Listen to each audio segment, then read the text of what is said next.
Prezados estudantes do curso de Cultura Afro-Brasileira e Indígena, sejam muito bem-vindos à aula 1 da disciplina Educação para as Relações Étnico-Raciais.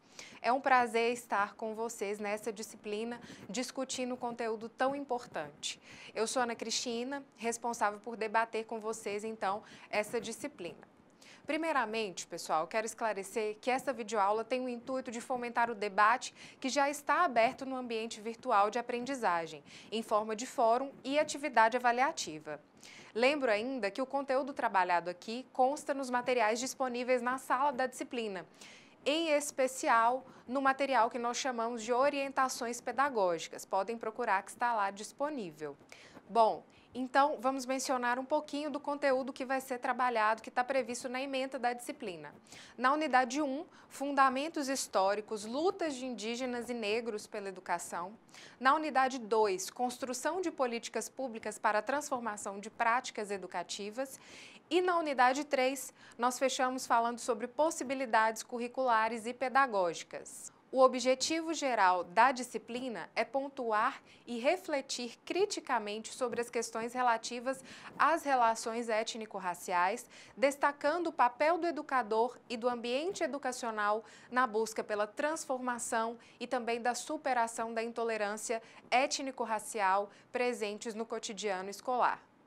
Como objetivos específicos, nós temos realizar estudos e debates sobre a educação das relações étnico-raciais para uma ação reflexiva da prática social e educativa, analisar e refletir criticamente as políticas públicas de reconhecimento, de reparações e valorização e de ações afirmativas à população afro-brasileira e indígena, visando uma ação educativa pedagógica consciente e emancipatória. Destacar a história e cultura afro-brasileira e indígena como condicionantes para o entendimento e comprometimento das questões étnico-raciais. Bom, iniciando então a nossa aula de hoje, nós podemos perceber que alguns estudos e pesquisas já realizados há muito tempo atestam que o contexto da escola é o seguinte: a escola brasileira tem ainda um caráter excludente, com sua estrutura rígida, deixa a desejar quando se trata de integrar negros e índios às temáticas que aborda e às suas práticas pedagógicas. Portanto, pessoal, o acesso e a permanência bem-sucedida na escola tem variado conforme a raça e a etnia dos alunos. As trajetórias escolares dos negros, negras, se apresentam bem mais acidentadas do que as percorridas pelos demais estudantes, brancos, principalmente. A estrutura escolar, o currículo escolar, os tempos e os espaços escolares ainda se encontram inadequados à população negra e indígena. E aí nós nos perguntamos os motivos pelos quais essa realidade impera no Brasil. E nós percebemos que a história explica absolutamente toda a realidade que hoje nós vivenciamos. O Estado brasileiro, por exemplo, se caracterizou por muito tempo pelo seu colonialismo e escravismo. Suas regras foram ditadas por Portugal e tudo o que se produzia era para o sustento da metrópole. Dessa maneira, os indígenas inicialmente e os negros posteriormente foram escravizados e coisificados, sendo excluídos do acesso à riqueza produzida no país. Uma das consequências dessa constituição histórica é que o Brasil se tornou um dos países com a pior distribuição de renda e com a maior desigualdade racial do planeta. E o mais grave nisso tudo é que a perpetuação dessa condição ainda acontece.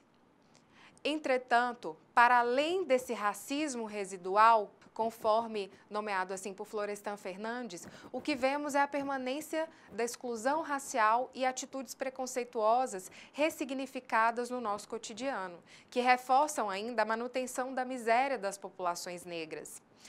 Por outro lado, os povos indígenas frequentemente se veem às voltas em conflitos em defesa de suas formas de sobrevivência, de sua cultura e principalmente do uso de suas terras.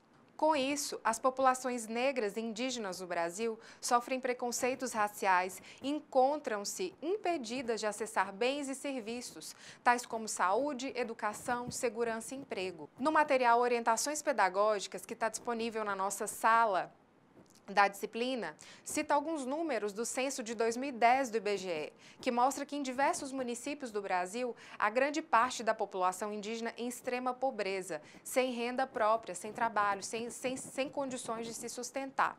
Portanto, podemos compreender que de todos os setores sociais dos quais o negro e o indígena são excluídos, a educação é o que contribui de forma decisiva para a sua mobilidade social.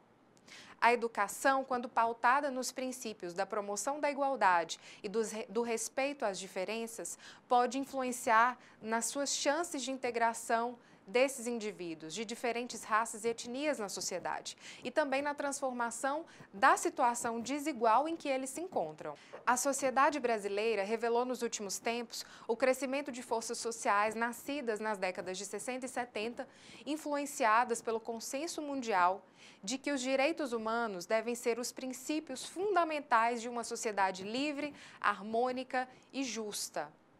Em razão disso, a Constituição Federal de 1988 se configura como uma expressão dos anseios de liberdade, das lutas pela democracia de todo o povo brasileiro e se torna um instrumento legítimo de consagração na força jurídica dos anseios por justiça social e proteção da dignidade humana. O processo democrático estabelecido na Constituição de 88, relativo às populações negra e indígena, historicamente excluídas no que diz respeito à educação, passa a ser regulamentado na LDB em seus artigos 26 e 79.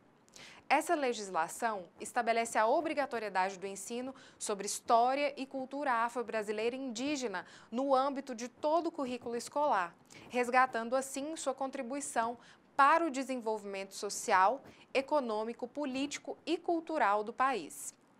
A partir desse processo, de uma série de lutas e reivindicações dos movimentos sociais, o Estado brasileiro passa a se reconhecer racista e começa a implementar, a partir do ano de 2003, medidas e políticas de promoção da igualdade racial. Importante citar que, para garantir a implementação dos artigos 26 e 79 da LDB, na educação básica, foi elaborado um documento que foi chamado de Orientações Pedagógicas, que visa oferecer subsídios aos profissionais da educação para o planejamento, a execução e a avaliação de ações e projetos pedagógicos de educação para as relações étnico-raciais nas redes de ensino. E só para refletir um pouco mais sobre essa questão, a questão do racismo impregnado na nossa sociedade, eu vou fazer uma citação de Nelson Mandela, bastante conhecida por todos nós. Ele diz o seguinte: ninguém nasce odiando outra pessoa pela cor de sua pele, ou por sua origem, ou por sua religião. Para odiar, as pessoas precisam aprender, e se elas podem aprender a odiar, podem ser ensinadas a amar, pois o amor chega mais naturalmente ao coração humano do que o oposto. Então, essa reflexão nos remonta à importância do aparato educacional de um país, que tem como ponta de ação o ambiente escolar, nesse processo de construção de um olhar de igual para igual entre os indivíduos. A partir destas questões, nós voltamos então o nosso foco para o debate sobre a inserção da educação para as relações étnico-raciais como um componente curricular obrigatório em todas as disciplinas do currículo, nas práticas pedagógicas cotidianas e nos projetos escolares, de modo a nortear, inclusive, os PPPs das instituições de educação básica. Sendo assim, vejam aqui nesse esquema os pressupostos para a construção de novas práticas pedagógicas. Bom, como pressupostos para a construção de novas práticas pedagógicas, tem algumas questões que nós precisamos pensar e que estão interligadas entre si.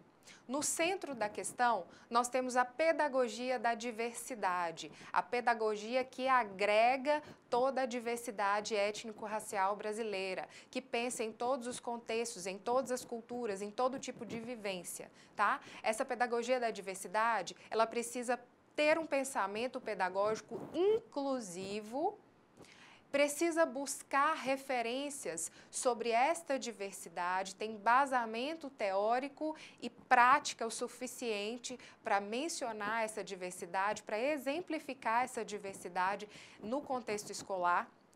precisa pensar a cultura afro-brasileira indígena dentro desse contexto, afinal de contas ela está introjetada na nossa raiz, é nossa matriz cultural e ela não pode ser excluída desse processo. E aí precisamos pensar quais são os objetivos da educação em torno de todas essas questões. A educação precisa, então, ter um olhar inclusivo que pense sobre toda essa diversidade, cumprindo, então, os objetivos, que é de educar a todos. Para colocar estas questões em prática, é preciso, então, entender o conceito de democratização escolar com garantia de equidade, eficiência e qualidade para todos. Buscar a universalização de modo a contemplar todos os sujeitos que a compõem, considerando as suas particularidades. Para isso, no cotidiano escolar, deve-se buscar contemplar uso pedagógico das experiências culturais dos educandos, expandindo a partir delas os conhecimentos formais e científicos. Estabelecer conexões entre os conteúdos trabalhados e as vivências dos estudantes, suas condições de vida e desafios enfrentados em sociedade. É necessário ainda criar um clima favorável à socialização dos estudantes negros e indígenas, se atentando para suas características pessoais, socioculturais e étnicas, relacionando-as ao processo de construção do conhecimento. É necessário trabalhar a expressão das singularidades, promovendo uma cultura inclusiva, de forma que todos os indivíduos vejam suas práticas culturais refletidas na escola. É necessário ainda privilegiar nos projetos de curso o respeito à diversidade e pluralismo brasileiro. E como nós podemos fazer isso na prática? Tornando a realidade dos estudantes mais próxima do ambiente escolar, transformando as vivências dos estudantes como ponto de partida para a construção e exemplificação do conhecimento, ampliando posteriormente as análises e os seus enfoques. É necessário também promover atividades pedagógicas que propiciem o conviver e o aprender com as diferenças. É necessário ainda acolher positivamente as diferenças e tratá-las pedagógica e institucionalmente. E como nós podemos fazer isso? Repensar as práticas pedagógicas para que não sejam expressão de racismo, discriminação e preconceito. Expressar nas produções escolares o Brasil que somos genética e culturalmente e trabalhar a educação para as relações étnico-raciais. Por fim, é necessário estabelecer relação entre o processo educacional e a cultura, refletindo sobre o ensinar e o aprender numa perspectiva de cidadania. Assumir, então, a função social de agente de transformação da sociedade. É uma função primordial para o educador e uma função essencial ao contexto escolar. Bom, nós encerramos aqui a nossa aula, mas o debate continua no ambiente virtual de aprendizagem. Eu espero você, um grande abraço a todos e até mais.